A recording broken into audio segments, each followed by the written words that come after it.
पश्चिम बंगाल की सीएम ममता बनर्जी ने कांग्रेस पर एसआईआर के मुद्दे पर साथ नहीं देने का आरोप लगाया।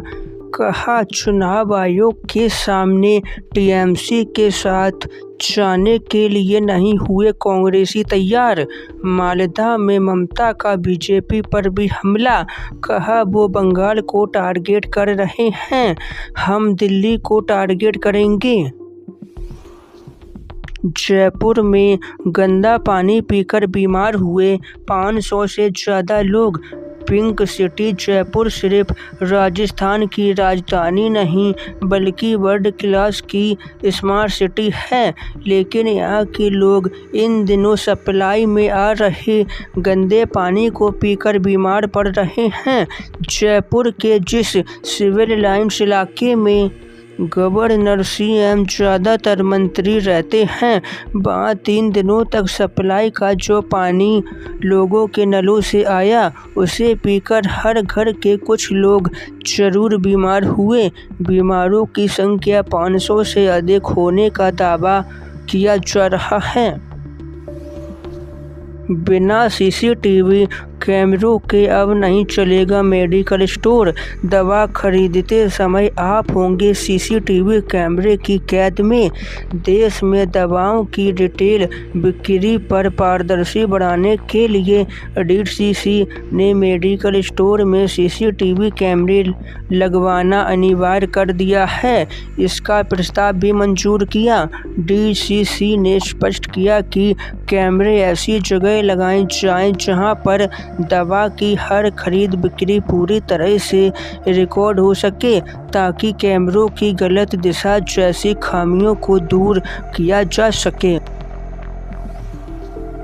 असम के मुख्यमंत्री हेमंत शर्मा ने कहा, राहुल गांधी का मानसिक संतुलन ठीक नहीं। अगर विपक्ष मियां जिंदाबाद करेगा तो हम असमिया जिंदाबाद कहेंगे। दिल्ली की मुख्यमंत्री रेखा गुप्ता ने स्पष्ट किया कि एलपीजी की कोई कमी नहीं और कालाबाजारी पर कड़ी निगरानी के लिए 22 स्थानों पर छापेमारी की गई। मुख्यमंत्री ने जनता से अपील की कि वे अनावश्यक भीड़ न लगाएं, क्योंकि सिलेंडर की होम डिलीवरी सुनिश्चित की जा रही है। किसी भी शिकायत के लिए कंट्रोल रूम का नंबर स्क्रीन पर दिया है, आप संपर्क कर सकते हैं। केंद्रीय मंत्री गिरिराज सिंह ने कहा कि ममता बनर्जी ने सिर्फ उर्दू में घोषणा पत्र जारी नहीं किया, बल्कि इसके पीछे टीएमसी का एक छिपा हुआ एजेंडा भी है। उन्होंने आरोप लगाया कि यह एजेंडा शरिया कानून से जुड़ा हुआ है और पश्चिम बंगाल को बांग्लादेश जैसा बनाने की एक सोची समझी योजना के तहत काम किया जा रहा है। महाराष्ट्र सरकार में मंत्री नीतीश राणे ने कहा, मैं छाती ठोककर कहता हूं कि मैं किसी गोल टोपी और लंबी दाढ़ी वालों की वजह से विधायक नहीं हूं। मैं जो विधायक बना हूं वो हमारे हिंदू समाज ने मुझे चुनकर यहां विधायक के रूप में खड़ा किया। मदरसों को भी आतंकवादियों की फैक्ट्री बताया विधायक जी ने। मुख्यमंत्री ममता बनर्जी की सुरक्षा में एक बड़ी चूक का मामला सामने आया।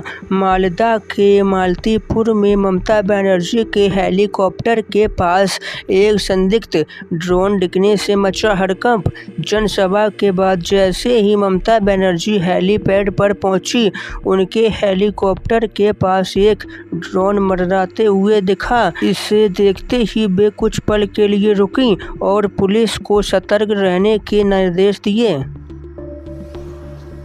चुनाव 5 राज्यों में हो रहे, लेकिन राहुल गांधी का सबसे ज़्यादा फोकस केरल पर है।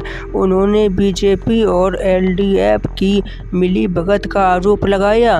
राहुल ने कहा कि सीपीआईएम नेताओं ने सबरीमाला मंदिर में सोना चुराया, लेकिन मोदी एक शब्द भी नहीं बोले। उन्होंने कहा कि मैं बीजेपी आरएसएस से सवाल करता हूं तो मुझ पर 36 केस केस दर्ज हो गए। मुख्यमंत्री विजय अपने निजी हित के लिए मोदी जी की कठपुतली बने चुके हैं।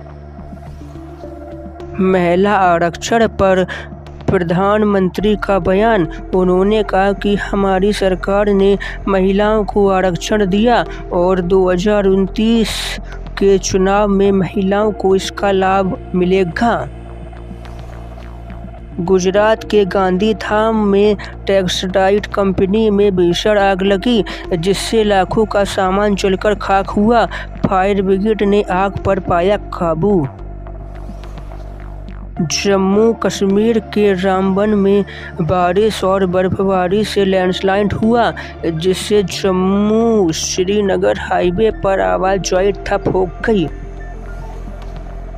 हिमाचल के रोहतांग दर्रे पर भारी बारिश हुई, जिससे चारों तरफ बर्फ की मोटी चादर दिख रही और पर्यटकों में काफी उत्साह। मुख्यमंत्री हेमंत शर्मा ने विधानसभा चुनाव से पहले बड़ा वादा किया।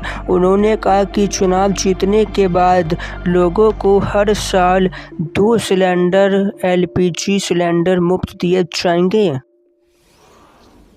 यूपी के कुशीनगर में भीषण आग लगी। आग लगने से गांव में अफरा तफरी मच गई। आग से दर्जनों घर जलकर खाक हुए। कई एकड़ फसल आग की चपेट में आई। राज्यसभा सांसद राघव चड्ढा ने पार्टी द्वारा लगाए गए उन आरोपों को सिरे से नकारा, जिसमें कहा गया था कि वे सदन में पंजाब के मुद्दे नहीं उठाते। राघव चड्ढा ने एक भावुक और आक्रामक वीडियो जारी कर स्पष्ट किया कि पंजाब उनके लिए केवल चर्चा का विषय नहीं, बल्कि उनका घर है, उनकी मिट्टी और उनकी आत्मा भी है। उत्तर प्रदेश के गोंडा से दिल दहलाने वाली वारदात सामने आई, जहां शक के चलते एक युवक ने अपनी गर्लफ्रेंड की हत्या कर दी। गांव के एक गन्ने के खेत से लड़की का शव मिला। पुलिस ने आरोपी युवक को गिरफ्तार किया। हत्या में इस्तेमाल किया गया चाकू भी बरामद हुआ। देश भर में आंधी बारिश की कहर, कई जगह पेड़ उखड़े, फसल प्रभावित। 18 राज्यों के मौसम विभाग ने दिया अलर्ट। मौसम विभाग के अनुसार उत्तर पश्चिम भारत में बारिश, तेज हवाएं और ओलावृष्टि का सिलसिला फिलहाल जारी रहेगा और 7-8 अप्रैल को पश्चिमी विक्षोभ का प्रभाव सबसे ज़्यादा दिखने को मिल सकता है। सोना चांदी की कीमतों में थोड़ा उतार चढ़ाव। सोना 1,49,000 प्रति 10 ग्राम पर, जबकि चांदी 2,32,000 प्रति किलो पर चल रही है। यूपी के बहराइच में पुलिस को बड़ी सफलता मिली। यहां नकली करेंसी छापने और बेचने वाले एक गैंग का पर्दाफाश हुआ। पुलिस ने इस गैंग से जुड़े 4 लोगों को गिरफ्तार किया। ये लोग कलर प्रिंटर का इस्तेमाल कर नकली नोट तैयार करते थे। इनके पास से 11,500 रुपये की नकली करेंसी बरामद हुई, जिसमें 500 के 23 नोट भी शामिल थे। दिल्ली की मुख्यमंत्री रेखा गुप्ता ने कहा, इस बार इस टीएमसी सरकार को उखाड़ फेंकने के लिए बंगाल की जनता ने निश्चय किया और यहाँ जो लोगों में उत्साह है वो बता रहा है कि ममता बनर्जी बाहर जाएंगी और इस बार मोदी सरकार बनेगी। यह केवल बंगाल की रक्षा का मुद्दा नहीं, बल्कि पूरे देश की रक्षा का मुद्दा। जो घुसपैठिया बंगाल में आते हैं वे बंगालियों भाई बहनों का अधिकार भी मारते हैं और देश की सुरक्षा के लिए खतरा भी है। हमारी सरकार आने के बाद घुसपैठियों पर रोक लगेगी। तो बस दोस्तों, आज की खबरों को यहीं पर समाप्त करते हैं। हम आपसे कल फिर मिलेंगे। जब तक वीडियो लाइक, चैनल को सब्सक्राइब कर देना। धन्यवाद।